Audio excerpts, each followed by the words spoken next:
Welcome to USA College of Pharmacy. Today we will discuss about the topic estrogen hormone. So let's start our topic without wasting our time.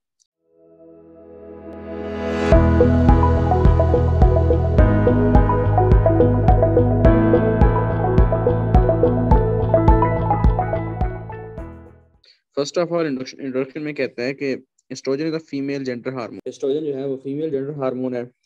Nature में कहता है कि as 18 carbon steroid in nature hormone है। 18 carbon है इसके अंदर present होती हैं इसके फार्मूले में, और स्टेरॉइड इन नेचर है। ठीक है, पावर बूस्टर के तौर पे काम करता है। स्ट्रक्चर अगर आप करना चाहें तो कर लें। टाइप्स में कहता है कि naturally occurring estrogen is of 3 types. कहता है कुदरती तौर पे जो एस्ट्रोजन हार्मोन पाया जाता है ना, वो 3 हालतों में होता है। 17 बीटा एस्ट्राडायोल, 17 बीटा एस्ट्राडायोल, एस्ट्रॉन और एस्ट्रियोल, 3 फॉर्म्स में होता है।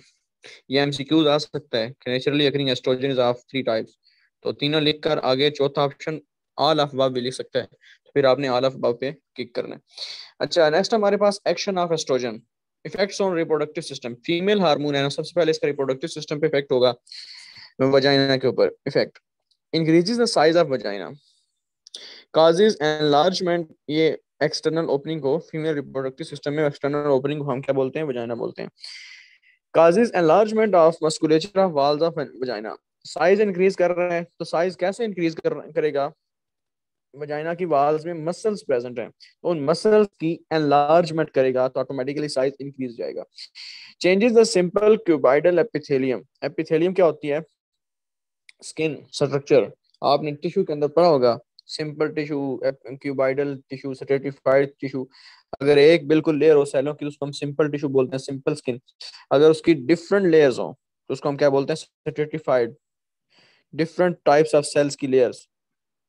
ठीक है, तो चेंज करता है सिंपल जो क्यूब शेप है सेलों वाले एपिथेलियम है ना, स्किन के लेयर है, उसको क्या करता है? स्ट्रेटिफाइड कर देता है, यानी थिक कर देता है।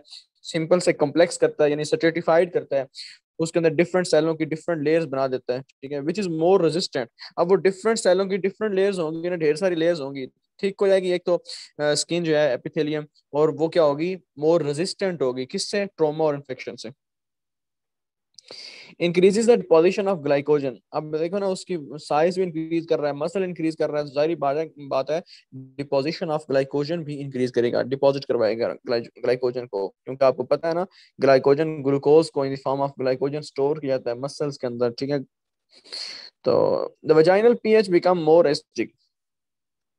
एस्ट्रोजन का एक्शन वजाइना के ऊपर एक और है, यानी vaginal pH become more acidic due to conversion of glycogen into lactic acid bacteria. Fermentation जो होती है, आपने पढ़ा होगा फर्मेंटेशन 9th 10th में बायो में टॉपिक है फर्मेंटेशन। ग्लाइकोजन यानी कन्वर्ट करता है ग्लाइकोजन को लैक्टिक एसिड के अंदर, कौन? बैक्टीरिया। तो वजाइनल पीएच है वो मोर एसिडिक होती है due to conversion of glycogen, glycogen को, ग्लूकोज को लैक्टिक एसिड के अंदर। अल्कोहल लैक्टिक एसिड फर्मेंटेशन उसको कहते हैं, जो बैक्टीरिया उसको रन करता है। तो इसी वजह से क्या हो जाता है, फिर वो पीएच एसिडिक हो जाती है। नेक्स्ट हमारे पास इफेक्ट ऑन एक्सटर्नल जेनिटेलिया। अब इसकी जो एक्सटर्नल ओपनिंग है, जेनिटेलिया है, उसको क्या बोल रहे हैं? उसको क्या कर रहा है? Increase the size of clitoris and labia minora. Male penis like structure होती है, इसको हम क्लाइटोरस बोलते हैं, और labia minora two lips like structures होती हैं। जो इनर स्ट्रक्चर है उसको हम लेबिया माइनोरा शॉर्ट स्ट्रक्चर बोलते हैं। ठीक है, अब कहता है कि इंक्रीज करता है साइज ऑफ क्लाइटोरस को भी और लेबिया माइनोरा को भी है। क्लाइटोरस है, ये भी स्किन की एक गैदरिंग है सेलों की। ठीक है, तो प्रेजेंट होती है। ठीक है, तो नेक्स्ट हम कहते हैं कि increase the deposition of fat on the mons pubis and labia majora. जो आपको मैंने पहले बताया कि लेबिया माइनोरा यानी लिप्स लाइक स्ट्रक्चर है, स्मॉल स्ट्रक्चर है, उसके एक्सटर्नल बाहर आउटसाइड लेबिया मेजोरा यानी लार्ज लिप लाइक स्ट्रक्चर होती है, जिसको क्या करता है? इंक्रीज करता है deposition of fat on mons pubis. यहाँ पे प्यूबिक हेयर्स प्रेजेंट होती हैं उस जगह पे, उस प्लेस पे, मोन्स प्यूबस। ठीक है, वहां पे भी, और लेबिया मेजोरा में भी क्या करता है? डिपोजिशन ऑफ फैट इंक्रीज करता है। तो जाहिर बात है जब डिपोजिशन ऑफ फैट ज्यादा होगी तो साइज ज्यादा होगा। Effect on cervix. अब वजाइना से इनर इनसाइड बॉडी नेक्स्ट जो पार्ट है उसको हम क्या बोलते हैं? सर्विक्स बोलते हैं। तो इसको कहते हैं कि सर्विक्स के ऊपर क्या इफेक्ट है? Causes slide enlargement of cervix. कहते हैं सर्विक्स की थोड़ी सी एनलार्जमेंट करता है। ठीक है, तो यानी ऐसे कह लें कि वजाइना का जो लास्ट पार्ट है, बिल्कुल एंडिंग पॉइंट है, उस पॉइंट को क्या बोलते हैं हम, सर्विक्स बोलते हैं। एपिथेलियम बिकम, अब वहां पे भी एपिथेलियम जो है, आउटर जो स्किन है उसको भी क्या कर रहा है, वो स्ट्रेटिफाइड कर रहा है, यानी सिंपल से स्ट्रेटिफाइड के अंदर चेंज कर रहे हैं। उसकी जो सेलों की लेयर है, एक सेल्स की लेयर नहीं, दो तीन चार डिफरेंट सेलों की, डिफरेंट टाइप्स ऑफ सेल्स की डिफरेंट लेयर्स बना देगा। अब उसको स्ट्रेटिफाइड कर देगा। Increase the alkaline secretion of cervix to neutralize the acidic pH of vagina. अब कहते हैं वजाइना की जो एसिडिक पीएच, हमने पहले पढ़ा, बैक्टीरिया के लैक्टिक एसिड फर्मेंटेशन होती है अल्कोहल की, तो वहां पे एसिडिक कंडीशन ज्यादा है, तो उसको न्यूट्रल करने के लिए क्या करेगा, यहाँ पे बेसिक सिक्रीशन रिलीज करेगा, ताकि क्या हो, उसको एसिडिटी को बेसिक के साथ न्यूट्रल किया जाए। नेक्स्ट हमारे पास इफेक्ट ऑन यूट्रस। अब सर्विक्स के बाद नेक्स्ट पार्ट कौन सा, इनसाइड बॉडी, इसको क्या बोलते हैं, sir uterus. Increase the size of uterus, भाई यहाँ पे भी साइज इंक्रीज कर रहा है, पहले भी इंक्रीज कर रहा था। Change the cuboidal epithelial to columnar epithelial, यानी क्यूब शेप जो एपिथेलियम के सेल्स हैं उनको चेंज कर रहा है, कॉलम शेप जो सेल्स हैं, कॉलम कॉलम शेप सेलों वाली जो लेयर है एपिथेलियम, उनके अंदर चेंज कर रहे हैं, columnar. Changes growth of uterine glands, causes growth of uterine gland, uterine यानी यूट्रस की जो ग्लैंड्स हैं उनकी ग्रोथ की वजह बनेगा। वहां पे भी क्या करेगा, यूट्रस के अंदर वेसल्स, ब्लड वेसल्स, वेस्कुलरिटी उसको इंक्रीज करेगा, ब्लड सप्लाई को। इंक्रीज ग्लाइकोजन कंटेंट, अब वहां पे भी देखो ना, ऊपर भी जहां पे भी हम पढ़ रहे हैं साइज इंक्रीज कर रहा है, और एपिथेलियम को चेंज करके कलुमनर के अंदर या सटल के अंदर वेस्कुलरिटी इंक्रीज कर रहा है, या फिर ग्रोथ करवा रहा है, ग्लाइकोजन कंटेंट ज्यादा करवा रहा है, बस यही बातें चल रही हैं। Increase sensibility of myometrium to oxytocin. Myometrium क्या है, जो यूट्रस है उसकी इनर वाल को, मिडल वाल को क्या बोलते हैं, मायोमीट्रियम टू ऑक्सीटोसिन। आप कहते हैं इंक्रीज द सेंसिबिलिटी, मायोमीट्रियम जो वाल बताइए यूट्रस की, उसको सेंस करता है, यानी सेंसिबिलिटी उसकी इंक्रीज करता है, किस से, ऑक्सीटोसिन हार्मोन से, क्योंकि वो सेंसिबल होती है, सेंसिटिव होती है, किससे, ऑक्सीटोसिन हार्मोन की प्रेजेंस में वो अपना फंक्शन परफॉर्म करती है, उसको और ज्यादा सेंसिटिव कर देते हैं। नेक्स्ट हमारे पास effects on fallopian tubes.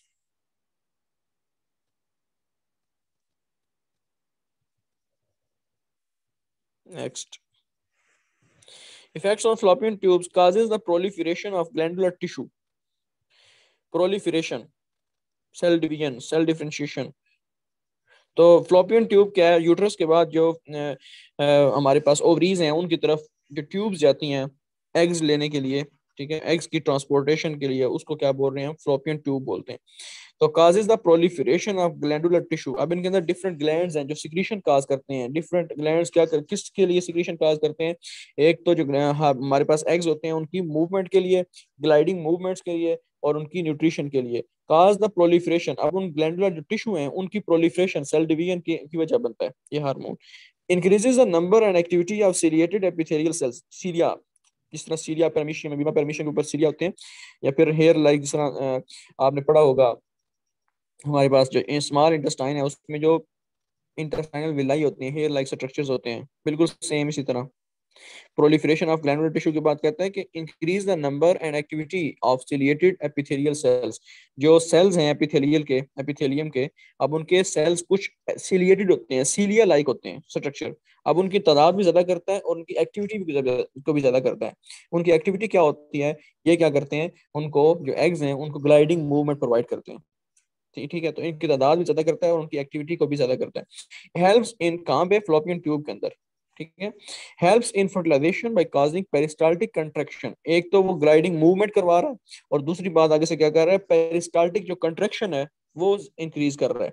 Helps in fertilisation, जब देखो ना एग्स ओवरी के, ओवरी से एग्स आएंगे और यूट्रस की तरफ आ रहे होंगे, उसमें आ रहे हैं, उसमें फ्लोपियन ट्यूब के अंदर, तो फ्लोपियन ट्यूब में पेरिस्टाल्टिक कंट्रैक्शन काज करवाएगा ताकि फर्टिलाइजेशन को फेवर किया जाए, हेल्प किया जाए, ताकि जो एग्स हैं वो ओवरी से टुवर्ड्स यूट्रस मूव करें और फर्टिलाइजेशन हो और हेल्प हो, एड हो, ठीक है।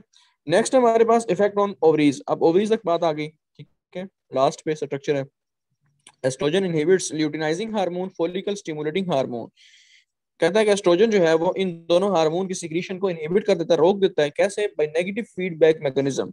अब कुछ होता है पॉजिटिव फीडबैक मैकेनिज्म, कुछ होता है negative feedback mechanism. Positive feedback mechanism क्या होता है? एक हार्मोन है वो रिलीज हुआ, उसकी जो आगे प्रोडक्ट बनी, वो काम फंक्शन परफॉर्म हुआ, उसकी जो प्रोडक्ट बन रही है वो और ज्यादा स्टार्टिंग मटेरियल को, हार्मोन को और ज्यादा सिक्रीट कर रही है ताकि और ज्यादा फंक्शन परफॉर्म किया जाए। उसको पॉजिटिव फीडबैक मैकेनिज्म कहते हैं। एक होता है negative feedback mechanism. Negative feedback mechanism क्या होता है कि जो हार्मोन रिलीज हुआ वो अपना प्रोडक्ट दे रहा है, यानी फंक्शन परफॉर्म कर रहा है, उसके जब फंक्शन परफॉर्म हो रहा है, जो प्रोडक्ट बन रही है वो क्या कर रहा है, वो स्टार्टिंग मटेरियल को यानी हार्मोन को उसको रोक रहा है अपने फंक्शन से। ठीक है, तो यही बात है। एस्ट्रोजन हार्मोन क्या करता है? इनहिबिट करता है ल्यूटिनाइजिंग और फॉलिकल स्टिमुलेटिंग हार्मोन की सिक्रेशन को भाई उसी नेगेटिव नेगेटिव फीडबैक मैकेनिज्म के थ्रू। जब नेगेटिव फीडबैक मैकेनिज्म के थ्रू उसको इनहिबिट करेगा इन दोनों हार्मोन्स की सिक्रीशन को, तो ऑटोमेटिकली क्या होगा? Decreasing the ovarian function. तो इन क्योंकि ये दोनों हार्मोन क्या करते हैं? ओवरी के ऊपर इफेक्ट करते हैं इनके फंक्शन को, तो ये डिक्रीज कर देंगे। जब हार्मोन से कम होंगे तो decreasing the ovarian function. It is used as an oral contraceptive. तो ये क्या करते हैं? कंट्रासेप्टिव सेप्टिव मेडिसिन के तौर पे ऑरली हम इनको यूज करवाते हैं। ठीक है, नेक्स्ट हमारे पास effects on secondary gender characteristics.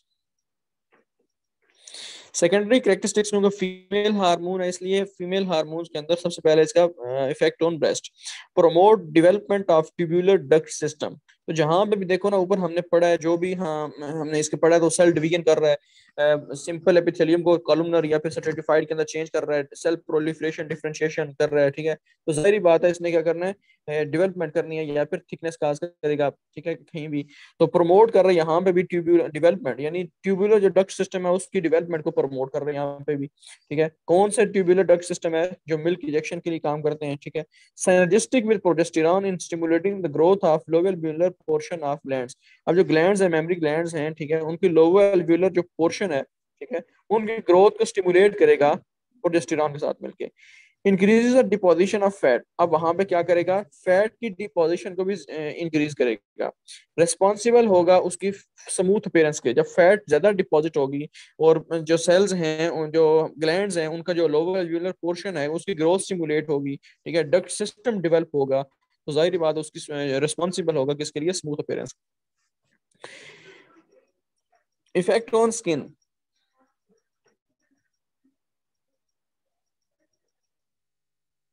Increase vascularity of skin. देखो ना, वहां पे भी ऊपर भी हमने पढ़ा डेवलपमेंट काज कर रहा है ट्यूबुलर डक्ट सिस्टम की, यहाँ पे भी वेस्कुलरिटी को इंक्रीज कर रहा है। वहां पे ऊपर हमने थोड़ी देर पहले भी पढ़ा है कि जो हमारे पास है क्या होता है, यूट्रस है, वहां पे वेस्कुलरिटी को इंक्रीज कर रहा है। तो यहाँ पे स्किन के अंदर भी क्या कर रहा है? इंक्रीज कर रहा है वेस्कुलरिटी। ब्लड वेसल की सप्लाई को, ब्लड सप्लाई को ज्यादा करेगा, तो जाहिर बात है ब्लड सप्लाई ज्यादा, सर्कुलेशन ज्यादा होगी, तो causes softness and smoothness of skin.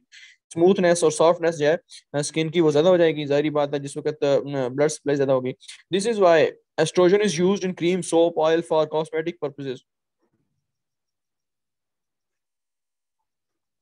तो इसी वजह से इसको एस्ट्रोजन हार्मोन को हम कॉस्मेटिक पर्पस के लिए यूज करते हैं, ऑयल, सोप, क्रीम्स वगैरह के अंदर। Effect on voice. आवाज के ऊपर इसका क्या इफेक्ट है? लेरिंग्स। लेरिंग्स वो पार्ट है, यानी ओरल कैविटी के साथ और जो ट्रैकिया है, ओरल कैविटी और ट्रैकिया के दरमियान जो पोर्शन है उसको हम क्या बोलते हैं? फेरेंक्स के बाद लेरेंक्स पार्ट है, जिसको हम घंटी भी बोलते हैं पंजाबी में और अपनी जुबान में। और दूसरी बात है, इसको हम क्या बोलते हैं? वॉइस बॉक्स बोलते हैं, यहाँ पे वोकल कार्ड प्रेजेंट होती हैं। ठीक है, तो larynx of female retain its premature, इसकी प्यूबर्टी से पहले जो उसकी कैफियत हालत होती है वो रिटेन रहती है, बरकरार रहती है। क्यों? So size of voice remains high pitch, उसकी पिच हाई होती है और आवाज जो है वो बारीक रहती है। Effects on skeleton. Causes broadness of pelvis, आपने पढ़ा होगा उसमें एनाटॉमी में ही pelvic girdle, pectoral girdle, pelvic girdle में आपने पढ़ा होगा। जो मेल पेल्विक गर्डल है वहां पे क्या होता है? जो ओसा बोन्स हैं और ओसम हिप बोन्स हैं, दोनों के दरमियान जो होता है वो हार्ड होती हैं, और उसके बाद क्या होता है? कॉम्पैक्ट होती हैं, डेलिकेट नहीं होती। लेकिन जो फीमेल हैं पेल्विक गर्डल हैं वो ब्रॉड ब्रॉड होती हैं, डेलिकेट होती हैं, उनके साथ दरमियान डिस्टेंस ज्यादा होता है। तो यही बात है, कौन जिम्मेदार है इसका? Causes broadness of pelvis, pelvis के दरमियान जो ब्रॉड, उसको ब्रॉड कर रहा है। ठीक है, और ब्रॉडनेस काज कर रहा है। Increase the osteoblastic activity, osteoblast, osteocyte, osteoclast, ये बोन सेल्स हैं, ठीक है, उनकी फॉर्मेशन को इंक्रीज कर रहा है। अदर इफेक्ट्स कहता है कि effects on protein metabolism, protein जो मेटाबोलाइट हो रही है, यानी क्या, increase the synthesis and deposition of protein, protein की फॉर्मेशन भी और डिपोजिशन ऑफ प्रोटीन भी इंक्रीज हो रही है किसी जगह पे भी, यानी सेल्स के अंदर डिफरेंट पार्ट्स में। उसके बाद कहता है कि पॉजिटिव नाइट्रोजन बैलेंस को कंट्रोल कर रहा है। ये अदर इफेक्ट्स हैं, ये माइनर डिग्री के होते हैं, ये इतने इंपॉर्टेंट नहीं होते। Effects on fat metabolism, protein के बाद fat metabolism increase the synthesis, जाहिर बात है जहां पे भी है इसने फैट मेटाबॉलिज्म सिंथेसिस करनी है, डिपोजिशन करना है, फैट की भी सिंथेसिस करनी है, फैट की सैचुरेटेड। उसके बाद increases the deposition of fat in subcutaneous tissue, यानी क्यूटेनियस सबक्यूटेनियस स्किन की जो लेयर्स हैं, डिफरेंट लेयर्स हैं, सबक्यूटेनियस टिश्यू जो है लेयर है, वहां पे डिपोजिशन ऑफ फैट को इंक्रीज करेगा, चर्बी की लेयर स्किन के नीचे होती हैं। तो स्पेशली इन द ब्रेस्ट के अंदर और medial side of thigh, thigh की जो मीडियल साइड है यानी मीडियल लाइन की प्रेजेंट होती है वहां पे, ठीक है। और effects on water electrolytes, it increases the retention of sodium and water, increases the extra cellular fluid, कहता है कि ये इंक्रीज कर रहा है रिटेंशन, बरकरार रखना सोडियम को, वाटर को इंक्रीज कर रहा है, जाहिर बात है extra cellular fluid, extra cellular fluid के अंदर वाटर को और सोडियम को बैलेंस, जिस तरह फॉर एग्जांपल साल्ट मूव करते हैं किसी एक सेमी पर अपने मेम्ब्रेन के थ्रू, मेम्ब्रेन के क्रॉस साल्ट मूव किया तो साल्ट कंसंट्रेशन ज्यादा हुई, आपने पढ़ा होगा टॉपिक स्यूटिक्स के अंदर, ठीक है, कि isotonic solution, hypertonic solution, hypotonic solution, तो उसमें क्या होता है सोडियम यानी साल्ट वगैरह मूव करते हैं तो वाटर भी उसको बैलेंस करने के लिए इनसाइड मूव करता है, तो एक्स्ट्रा सेलुलर फ्लूइड वो बात है। नेक्स्ट हमारे पास effect on cycle, this hormone is responsible for the proliferative phase of menstrual cycle. Proliferative phase, जिस तरह पहले भी आपको बताया कि प्रोलिफरेशन क्या होती है, cell division, cell differentiation, cell divide होते हैं, सेल ज्यादा इंक्रीज होते हैं, सेल की तादाद ज्यादा होती है, प्रोलिफरेट होते हैं। तो प्रोलिफरेटिव जो फेज है मेंस्ट्रुअल साइकिल का, उसमें ये हार्मोन जो है वो रिस्पॉन्सिबल है और रोल प्ले करता है, यानी मेंस्ट्रुअल साइकिल के अंदर जो वाल्स बन रही होती है अंदर, ठीक है, उनकी फॉर्मेशन, प्रोलिफरेटिव फेज पता होता है कुछ दिन के लिए वाल्स बनना स्टार्ट होती हैं, फिर अपनी पीक पे जाती हैं 17 या 14 डेज तक, उसके बाद फिर क्या होता है वाल्स ब्रेक होती हैं, ठीक है। तो वो जो प्रोलिफरेटिव फेज है इस साइकिल का, उस हार्मोन, ये हार्मोन उसमें रोल प्ले करता है। इफेक्ट्स ऑन ब्लड या कोलेस्ट्रोल, ब्लड और कोलेस्ट्रोल पे के कंसंट्रेशन पे इसका क्या इफेक्ट है, डिक्रीज करता है blood cholesterol level, that's why ये हार्मोन जो है ब्लड कोलेस्ट्रॉल लेवल डिक्रीज करता है, इसी वजह से फीमेल्स के अंदर लो रिस्क, कोलेस्ट्रॉल लेवल कम होता है तो लो रिस्क होती है हार्ट डिजीज की। राइजेस फाइब्रिनोजिन लेवल, तो ये एक काम करता है कि फाइब्रिनोजिन यानी अनएक्टिव फॉर्म है, क्लॉटिंग फैक्टर्स है ब्लड के अंदर होता है 13, आपने इंट्रिंसिक एक्सट्रिंसिक पाथवे के अंदर पढ़े होगे ना, ब्लड कोएगुलेशन के अंदर कुछ सिस्टम, ये प्रोटीन है, फाइब्रिनोजन प्रोटीन है जो अनएक्टिव फॉर्म है फाइब्रिन की, ठीक है। तो जब क्लॉट होती है, आपका प्रैक्टिकल भी है फिजियोलॉजी में, ठीक है, तो उसकी फाइब्रिनोजन का लेवल जो है वो इंक्रीज करता है। यहाँ तक था मेरे ख्याल से आपका।